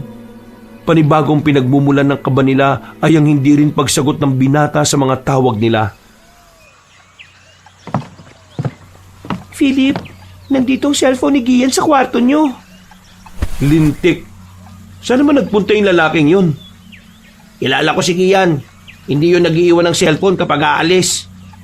Pero dala niya ang payphone niya nung gumora siya outside eh.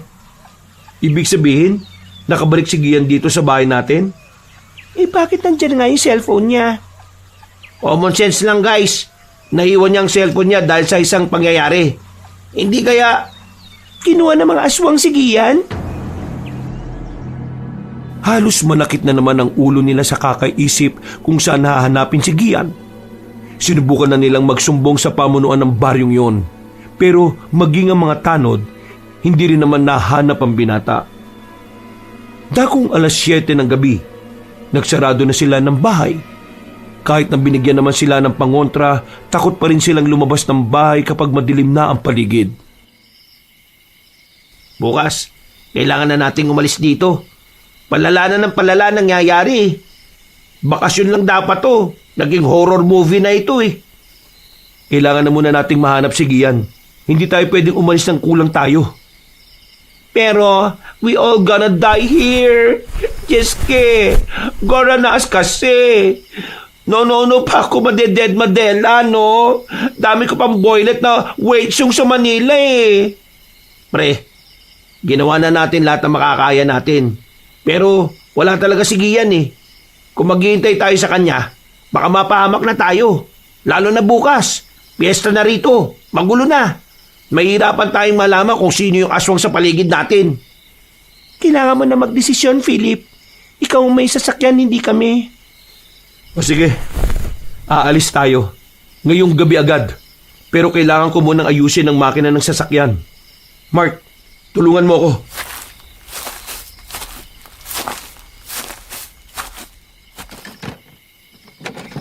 Mukhang kailangan mo na itong palitan pag uwi natin sa Maynila. Oo nga eh. Napapadalas ang pagkasira ng makina nito. Matagal pa ba yan? Inaayos pa eh. Bakit? May nakita na ba kayo dyan? Wala pa naman, pero kinakabahan na kasi ako dito kakabantay sa paligid natin eh. Konting tiis na lang.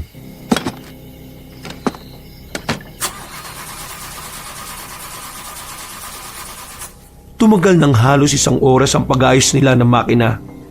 Gumana lang ito ng 2 minuto, pero muli na namang namatay. Sinubukan nilang paganahin ulit, pero hindi na talaga ito umandar. Tuluyan ang nawala ng pag-asa si Philip. Mas lalo namang kinabahan si Larry Lynn. Lalo na't pahirapan ding makahanap ng masasakyan mula roon palabas ng baryo. Bukas, piyesta. Sasamantalayin natin ang mababaitang tao bukas. Makikiarkila tayo ng tricycle. Pumasok na lang sila sa bahay. Hindi na rin sila nagreklamo pa dahil wala naman na silang magagawa. Ipinagdasal na lamang nila na sana nasa maayos lang na kalagayan ng binatang si Gian. Sumapit ang madaling araw. Shucks, maybe si Papa Gian na isom. Sandali lang. Huwag niyong bubuksan. Hanggat hindi siya nagsasalita, huwag natin papapasukin dito. Gian, ikaw na ba yan? Pag-visit kayo! Papasukin niyo ako! Si Gian nga! Dali! Dali! Wala silang sinayang na mga sandali. Pinagbuksan kaagad nila ng pinto ang kanilang kaibigan. Bumungad sa kanila ang binatang madungis ang anyo. Marami itong natuyong lupa sa katawan. Bagay na lalo naman nilang ipinagtaka. My gosh! Where have you been, Sigbin? Why dirty much ng body ng macho na yarn? Gumapang ka ba sa ebak ng mga kalabaw, pre? Gian, ano ba nangyari sa'yo? Nung gabing umalis ako, pagbalik ko wala na kayo rito. Habang naghihintay ako sa inyo, biglang pumasok yung isang matanda. May katandaan na siya. Pero nagulat na lang ako kasi mas malakas pa siya sa akin eh. Kinuha niya ako. Kasama niya yung mga tauhan niya na bumitbit sa akin. Naniniwala talaga akong may aswang mga pre. Nakita ko mga mukha nila eh. Sobrang nakakatakot. Kung ikaw talaga si Gian, paano ka nakatakas? Pinagdududaan mo ba ako? Malamang. Kahit naman talaga kailan wala akong tiwala sa'yo. Sira ulo pa na itong babae na to eh. Tama na. Mag-aaway na naman kayo. Sige na, Gian. Sabihin mo na lang sa amin kung paano ka nakatakas.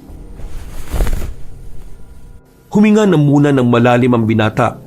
Nagtimpi na lamang ito para matapos na ang pagdududa ng babae. Marami kaming biyag nila. Lahat ng biyag nilang yon, ihanda nila sa pista bukas. Tapos, yung mga karne ng mga tao, ipapakain din nila sa mga tao. Narinig ko ang pag-uusap nila eh, kaya nataranta ako. Pinilit ko talagang makatakas. Buti na lang, tatanga-tanga yung nagbabantay sa amin. Nakatsyempo ko. Sinapak ko sa mukha yung bantay. Tulog si tanga eh. Ayun, tumakas kami lahat. Pero karamihan sa amin, naibalik sa kulungan. Yung iba naman, on the spot kinain. Takot na takot ang binatang si Gian habang nagkukwento. Ang matapang at maangas na binata ay tila naging batang nagsusumbong. Hinawakan ni Gian ang magkabilang balikat ni Philip at nagmamakaawa. Pre, umalis na tayo rito. Parang awa mo na. Hindi ko kaya mamatay rito. Marami pa akong gustong gawin. Yun nga ang problema natin eh. Sira ang sasakyan. Hindi ko maayos. Kaya ang napag-usapan namin, bukas na lang tayo aalis. Sasamantalin natin na maraming tao. Maghanap tayo ng mapapakiusapan. Kainis naman oh. Kung kailan kailangan ng lintik na sasakyan na yan, saka pa hindi magamit. Makalintik ka naman. Pinakinabangan mo rin naman yan eh. Ibubulok-bulok na kasi, ayaw pang palitan. May pera ka naman ah. Huwag mo nga akong diktahan. Stop! Kayo naman na magkakagulo niyan eh. Isa ka pa. Kung hindi ka sana nagkasakit, di sana nakaalis na tayo. Pre, wag mo ko sisihin. Kaya ako nagkasakit kasi tinamad kang bumili ng sarili mong pagkain. Palibasa, piling boss ka eh. Ano sinabi mo? Tumigil ka na nga, Gian. Kung makaasta ka dito, akala mo kung sino ka. Yan kasi, di ba ayaw mong maniwala ng una? Ngayon, para kang bata dyan na maiihi sa takot. Tsura nito. Maligo ka na nga muna. Amoy lupa ka. Kapal nito. Kala mo kung sino maganda. Papagian naman kasi very headed ang peg. Kalmalicious ka lang ha. Paano kakalma? Kung ganitong wala rin naman kayo magawa. Kakainis. Hindi lang ikaw ang gusto mabuhay, Gian. Kaya huwag kang umasa dyan na parang VIP ha. Tulungan mo na lang kami kung anong gagawin natin kinabukasan. Bahala na kayo. Gagawa ko ng sarili kong paraan. Ayoko ng babagal-bagal. Aalis ako ngayong gabi. Tigas talaga ng bungo mo eh no. Kapag may nangyaring masama sa'yo, hindi ka na naming kargo ha. Talaga? Tingnan niyo yung isang yun. Parang batang uhugin na nagmamaktol.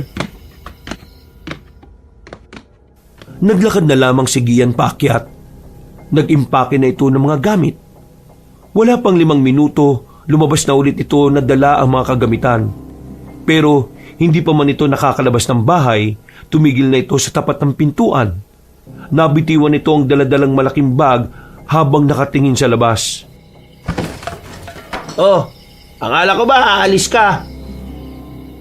Marahang napatras ang lalaking si Gian.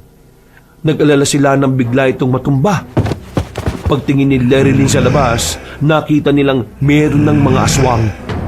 4 na lalaking aswang ang nasa harapan ng kanilang bahay.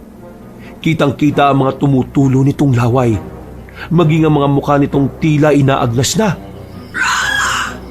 Guys, Oh my God! Higad! Ugat ng libag! There na mga monster oh! Kanya-kanyang kuha na ng tubo si Mark at Philip. Si Lerilyn at Aaron naman ay agad na nagtungo sa likuran nila. Talaga bang parang walang pakialam ang mga tao rito? Parang kahit sumigaw tayo rito walang makakarinig sa atin eh. Kagaya nga na sinabi ni Mang Jojo, takot silang labanan ng mga aswang. Tibayan na lang natin ang kalooban natin. Hindi naman tayo mapapasok ng mga yan eh. Nasa atin ang pangontra ni Mang Jojo. Gian, ano bang ginagawa mo dyan sa tapat ng pinto? Umalis ka na dyan. Pambira! Hindi na yata nakagalaw. Nagmagandang loob na si Mark at tinila si Gian paalis doon. Nang makarating na sila sa likuran ng sofa, saka lang natauhan si Gian. Nanginginig ang kamay nito sa takot. Para bang kakaunti na lang ay mapapaihi na ito sa salwal. Hindi ka man lang nagpalit ng damit, pre. Amoy hukay ka na. Huwag kayo matatakot. Hanggang labas lang naman ang mga yan. Wala ba tayong gagawin? Parang gusto kong hambalusin itong hawak ko eh. Wala. Hahayaan lang natin sila dyan. Hanggat tumatalab ang pangontra, ligtas tayo. Isinarado na lamang nila ang pintuan. Tinakpan na nila ng kurtina ang mga bintana. Halos tumagal din ng 3 oras ang pagtambay na ginawa ng mga aswang. Pero umalis din yon nang sumikat na ang araw. Nabuhayan na sila ng loob nang marinig na ang mga tilaok na manok. Puyat at pagod na pagod ang utak nila sa kakaisip. Hindi sila dinadalaw ng antok. Mas nangingibabaw ang takot sa kanilang kalooban. Bandang 7:00, mararamdaman na ang pagsisimula ng pista. Bawat bakuran at kabahayan may kanya-kanya ng niluluto. Sila na lamang ang walang ganap. Hindi nila magawang lumabas agad dahil na rin sa pangambang baka inaabangan lang sila ng mga aswang. Meron nga tayong pangontra. Paano itong isang to? Sige yan. Baka mamaya bigla na lang hablutin sa atin to Na mga sandaling yun, tahimik lang si Gian. Bakas na bakas ang trauma sa ekspresyon ng mukha nito. Kahit si Lerilyn na dating buwisit na buwisit sa binata, nakakaramdam na siya ng awa para dito.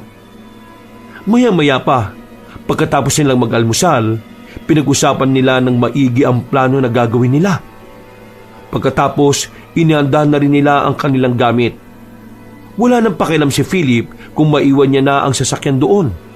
Ang mahalaga na lamang sa binata ay makaalis sila at makauwi ng Maynila ng ligtas. Tuluyan ang naging maingay sa kanilang lugar. Hindi alintana ng mga tao ang mga balibalitang nagbalik ang mga aswang para manguha ng mga tao. Kantahan dito, sayawan doon. Tanghali pa lang, nakakakita na sila ng mga lasing sa daan. Sinamantala na magkakaibigan na lumabas. Para silang mga pinalayas dahil bitbit na nila lahat ng gamit nila pauwi.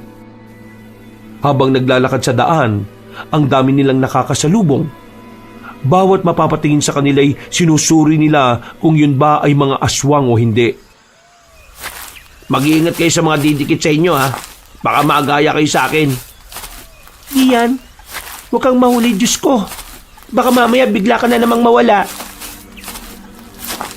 Lakad lang sila ng lakad ng mga sandaling yun. Pero wala silang makitang pwedeng maarkilahan ng sasakyan o kahit tricycle man lang. Habang tumatagal na nasa labas sila, pakiramdam ni Lerilyn ay may nakamasid sa kanila. Sinenyasan niya si Philip. Nakuha naman agad ng binata ang nais niyang sabihin. Kaya nang makita nila ang kaliwang kanto, lumiko sila roon. Ang parte na kung saan ay wala ng gaanong tao. Tumigil na muna sila sa eskinita at tumingin-tingin sa paligid. May sumusunod ba sa atin? May dalawang lalaki kanina. Buti na lang nawala na sila. Kung bumalik na lang kaya muna tayo kay Man Jojo, para kahit na papaano medyo ligtas tayo. Baka makahingi rin tayo ng tulong kay Aling Winnie. Hindi ba madadamay sila? Philip, wala na tayong choice. Kailangan na nating lumapit sa kanila. Dali-dali silang tumakbo patungo sa kinaroroonan ng bahay ni Mang Jojo. Mabuti na lamang ay ligtas silang nakarating doon. Naabutan nila si Mang Jojo na nakahilata sa lamesang nakalatag sa harapan ng bahay. Mang Jojo! Mang Jojo! Bakit nandito pa kayo? Akala ko nakaalis na kayo. Sira po yung sasakyan namin Wala kami magamit na sasakyan palabas. Baka may alam po kayong pwedeng arkilahan. Magbabayad po kami kahit na magkano. Ay, ganun ba? Sige, dito lang muna kayo. Meron akong kaibigan na may truck. Siguradong pwede na kayo ron. Nabuhay ang pag-asa nila na akala nila ay tuluyan na silang mamamatay. Umalis sa matandang lalaki. Halos 10 minuto lamang silang naghintay, bumalik na ito. Nakangiti si Mang Jojo nang lumapit sa kanila. Amayang hapon, mga dakong 5:00. Dadaanan kayo rito ng kaibigan ko. Naku, maraming salamat naman kung ganon. Makakalis na ba talaga tayo rito? Ayoko na rito. Gusto ko na bumalik ng Maynila. Kalmalicious, gogora din sa ating birthland. Mga iha, mag-iingat kayo ha. Pasensya na kung hindi ko kayo maihatid. May iba akong dapat gawin mamayang gabi. Kailangan kong bantayan ang baryo sa posibilidad na manguha sila ng tao. Ayos lang po yun. Malaki na po ang naitulong ninyo. Hindi nga po namin inakala na yung babaliw-baliw na nakita namin noon, siya pa palang magliligtas sa buhay namin. Nako, saka na kayo magpasalamat kapag talagang nakaalis na kayo. Makakahinga lang din ako ng maluwag kapag alam kong ligtas na kayong mga bata. O siya, habang wala pa naman ang truck, pumasok na muna kayo sa loob. Mga wala kayong tulog. Halatang halata eh. Sige na, magpahinga na muna kayo. Tila naging hulog ng langit para kay Lerilyn ang mga sandaling yon. Nang ihiga niya ang katawan at ipinikit ang mga mata, ay naramdaman niya ang kaginhawaan. Gusto lamang niya sanang mahiga, pero tuloy-tuloy na ang kanyang naging tulog. Nang magising siya, madilim na ang paligid. Wala na mga katabi niya sa gilid. Nagmamadali siyang makabangon at lumabas. Nakita niya mga kasama niya na nasa bakuran. Pare-parehong problemado at kabado. Anong nangyari? Bakit wala pa yung truck? Nasaan si Mang Jojo? Umalis si Mang Jojo para puntahan yung kaibigan niya. Pero hanggang ngayon hindi pa nakakabalik. OMG! Where's Mang Jojo? Makakauwi pa ba sa ating baler? Jiske! I want to go home na! Dito lang kayo. Saan ka naman pupunta? Madilim na ang paligid, Philip. Hahanapin ko si Mang Jojo. Baka kung ano na nangyari sa kanya. Huwag kayong mag-alala. Nasa akin pa yung bigay na pangontra ni Mang Jojo. Hindi ako malalapitan ng mga aswang. Pre, bumalik ka kaagad ha. Kailangan ka namin dito. Tumango na lamang si Philip. Nagmamadali itong makalis dala ang itak na kinakalawang. Hindi naman mapakali si Lerilyn nung mga sandaling yon. Habang si Gia naman, tahimik pa rin sa gilid. Mula nang dumating sila roon, ay hindi na yun nagsalita. Lumipas ang halos 10 minuto. Nakita nilang may dumating na truck. Bumaba mula roon si Mang Jojo at ang kaibigan nito. Nako, pasensya na kayo tatagalan ha. May dinaanan pa kasi siya eh. Sakay na. Sandali lang po. Si Philip wala pa po eh. Ha? Saan naman nagpunta? Hinanap po kayo eh. Akala niya kasi may masama nang nangyari sa inyo. Bihira naman. Pwede po bang maghintay na muna tayo kahit saglit? Baka kasi kapag bumalik dito si Philip, wala na siyang abutan. Maghintay? Seryoso ka ba? Alam mong kada minuto nasa alanganin ng buhay natin. Tapos gusto mo maghintay tayo? Manong, tara na po. Kung ayaw nila, tayo na lang ang... Hoy! Kapal din ang mukha mo no? Buti nga sinama ka pa namin dito Kahit ikaw yung unang gustong mang-iwan Anong ako? Di ba kayo nga itong nagkasundo na iwanan na lang ako? Habang ako, sinusubukan kong makaligtas sa mga aswang na yon. Bakit? Sino bang may kasalanan? At bakit ka nakuha ng mga aswang? Di ba ikaw din naman? Kaya ikaw, manahimik ka na lang muna Kailangan nating hintayin si Philip dahil mas marami siyang nagawa kaysa sa'yo. Hinintay ka nga namin makabalik nung nawala ka. Kaya tuloy ganito ang nangyari. Ay, hindi ito ang panahon para magtalo kayo.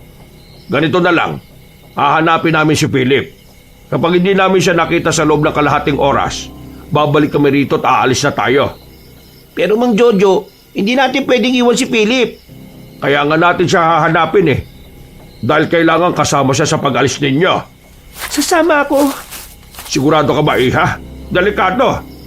Kasama naman po si Mark kaya sasama na po ako. Aaron, Gian, may iwan kayong dalawa rito kasama ng driver. Ngumisi lang sa kanila si Gian. Nang magkasundo naman sila ay agad na rin silang umalis. May daladala na rin silang itak. Habang kay Lerilyn naman ay mahabang kutsilyo lamang.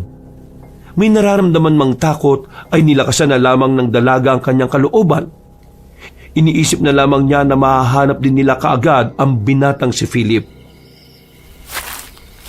Mang Jojo, pasensya na po kung naantala namin ang gagawin niyo dapat ngayong gabi. Wala namang problema sa akin. Ang mahalaga, mahanap natin ang kaibigan ninyo. Basta, sakali mang may makasaguba tayong aswang, ikaw Mark, alalayan mong babaeng yan ha. Opo, naiintindihan ko po.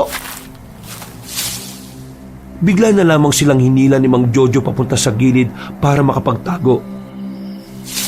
Bakit Mang Jojo? Nagsisimula na silang rumonda. Mamimili na sila kung sinong tao ang gusto nilang gawing pagkain ngayong piyesta. Ibig sabihin, aswang ang mga yan? Oo, aswang ang mga yan.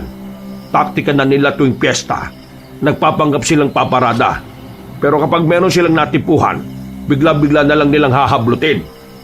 Nandiyan po ba yung tumapik sa balikat ko? Wala.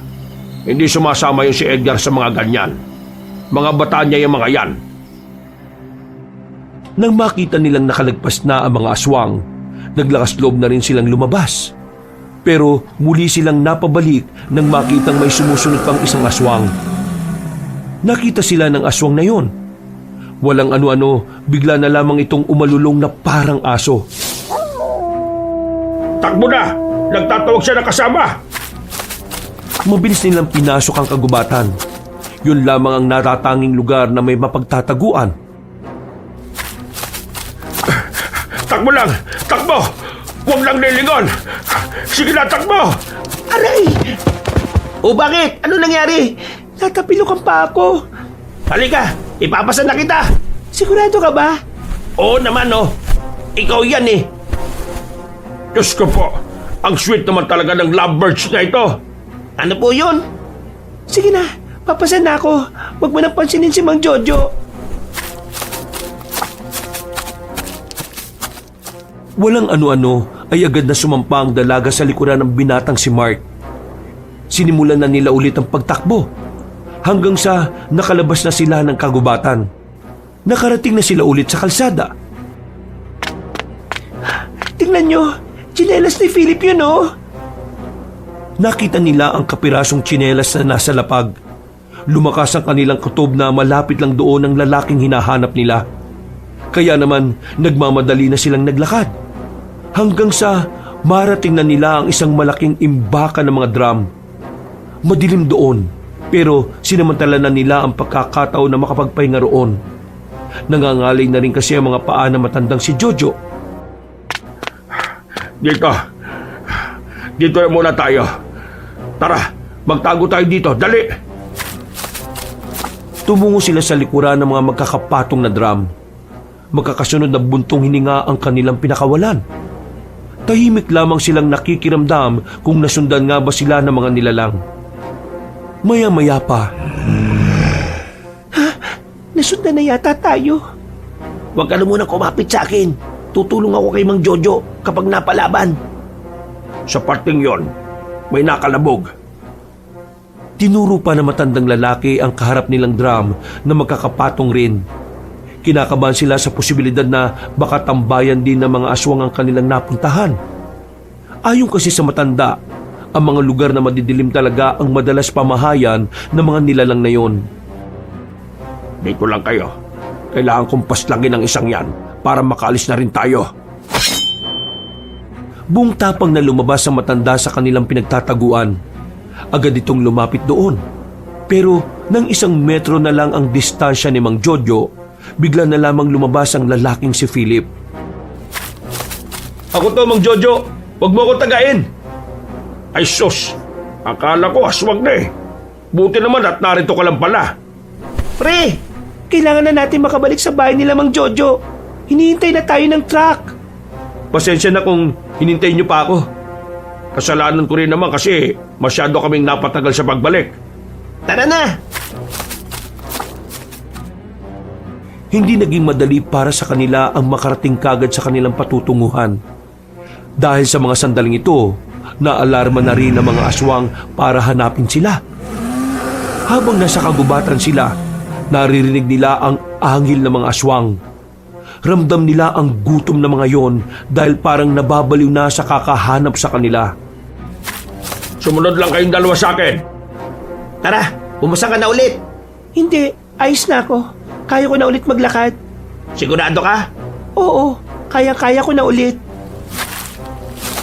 Marahan silang naglakad pakaliwa, sinamantala nilang pakanan ng mga aswang. Ayos na sanang sandaling yon para sa kanila, pero nang bilisan nila ang kanilang lakad, naramdaman sila ng mga aswang kahit medyo malayo na ang mga yon. Takbo! Naunang tumakbo si Lerilyn palabas ng kagubatan. Nang makarating na sila ulit sa kalsada, sinubukan nilang parahin ang napadaang jeep. Pero minuro lang sila ng driver at muntikan pang sagasaan. Kaya naman wala na naman silang magagawa. Tatakbo na lang sila. At kung minalas pa, kakalabanin nila ang mga aswang. Diyos ko, nasa likuran na natin sila. Sige, mauna na kayo. Bilis! Nang maabutan na sila ng mga aswang, tumigil si Mang Jojo. Hinugot na nito sa tagiliran ng daladalang mahabang itak. Walang takot nitong hinarap ang mga aswang. Bawat hagupit nito ng sandata, walang makalapit kahit na isa. Nung mga oras na yon, naawa sila sa matandang lalaki. Kaya naman binalikan nila ito para samahang makipaglaban. Hindi nila kayang makitang dinudumog yon ng aswang.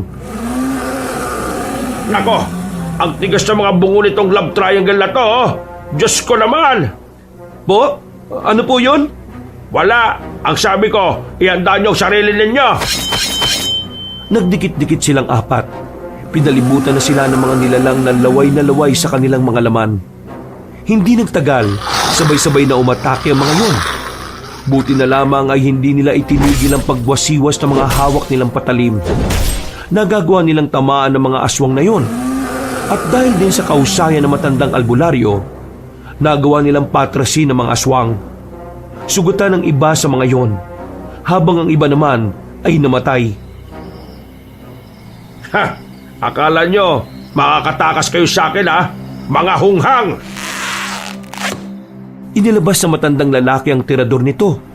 Binalaan niya yon ng bulitas at saka direktang pinagtititira ang mga papatakas na sanang aswang. Nang tamaan yun ni Mang Jojo, mabilis na bumulagta ang mga nilalang at kalaunan ay binawian na rin agad ng buhay. Ang husay niyo naman pala, Mang Jojo. Baka hindi nyo na itatanong. Nung araw marami akong pinabagsak na aswang. Pero hindi naman ito ang oras ng pagyayabang. Halina kayo, balikan na natin ang mga kasama natin sa bahay. Sa mga sumunod na sandali, hindi na sila nakakita pa ng aswang sa daan. Tila pumapabor na rin para sa kanila ang sitwasyon. Nakabalik na ulit sila sa baryo. Nagmamadali silang tumakbo palapit sa bahay nang matanaw nilang wala na roon ng truck. Nako, nasaan ang truck? Nasaan? Bakit nawala rito? Tanging si Aaron na lamang ang naabutan nila roon. Iyak ng iyak at nanginginig na rin sa takot. Pinakalma na muna nila yon.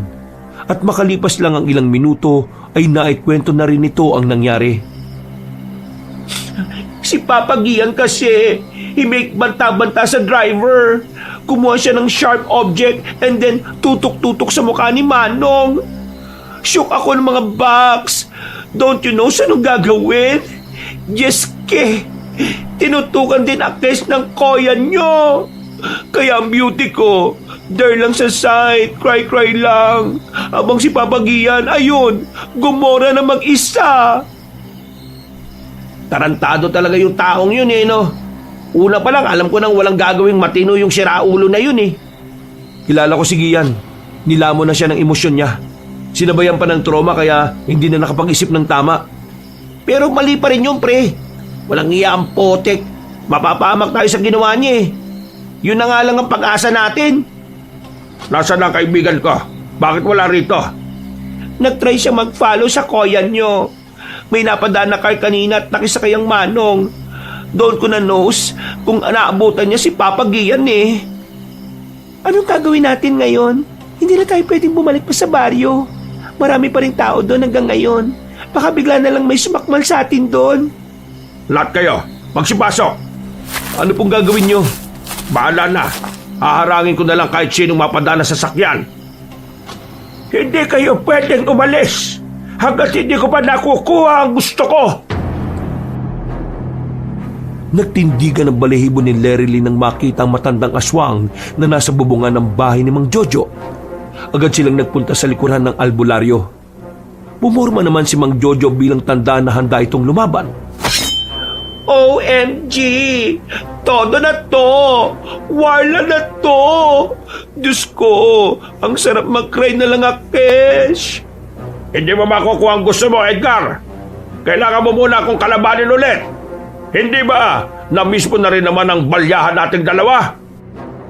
Wala akong panahon sa mga taong hindi ko naman mapapakinabangan. Ibigay niyo sa akin ang babaeng yan. Kung hindi, wala akong ititira sa inyo kahit na isa. Nako, Narinig ko na yan dati ng mga binata pa tayo. Ano ba kailangan mo sa akin? Nako, nag-talk pa talaga ang babaita. Kailangan kita dahil ikaw ang natitipuhan ko. Magpasalamat ka ba nga dapat dahil malakas ang proteksyon mo kasi ako ang nagkagusto sa iyo. Ngayon, kung talagang mahal mo ang mga kaibigan mo, mapayapa kang sasama sa akin. Ikaw ang magiging asawa ko at palalakasin natin ang lahi ng mga aswang. Ang tagal mo nang naghahanap na mapapangasawa. Hanggang ngayon, single ka pa rin. Yang tanda mo na yan. Abay, kawawa ka naman. Siguro supot ka pa. Patahimik ka. Hindi ikaw ang kinakausap ko. At wala akong oras para sa mga sinasabi mong pangbata. Pambata ba? Bakit hindi na lang natin simulan ng labanan na to? Para naman malaman natin kung sino ang magmumukhang bata. Bigla na lamang nagtanggal ng damit ng matandang si Mang Jojo. Nanlaki ang mga mata ni Lerilyn nang masilayan ng malalaking burda ng dragon sa likuran ng matandang albularyo. Meron na rin itong isinuot na kwintas na hindi naman nila alam kung ano. Basta tila ba kumislap yun lalo na kapag natatamaan ng liwanag. Ay, bongga! Mang Jojo, sigurado ka bang kaya mo siya? Nabuhay talaga ako ng ganito kahaba para labanan ng isang ito. Huwag kayong mag-alala. Kayang-kaya ko na ito. Mark, gumilid kayo. Huwag na huwag mong bibitiwan si Lerilyn. Manood kayo sa laban na ito.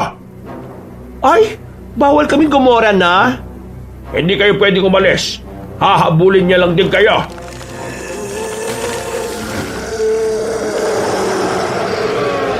Walang choice sa magkakaibigan.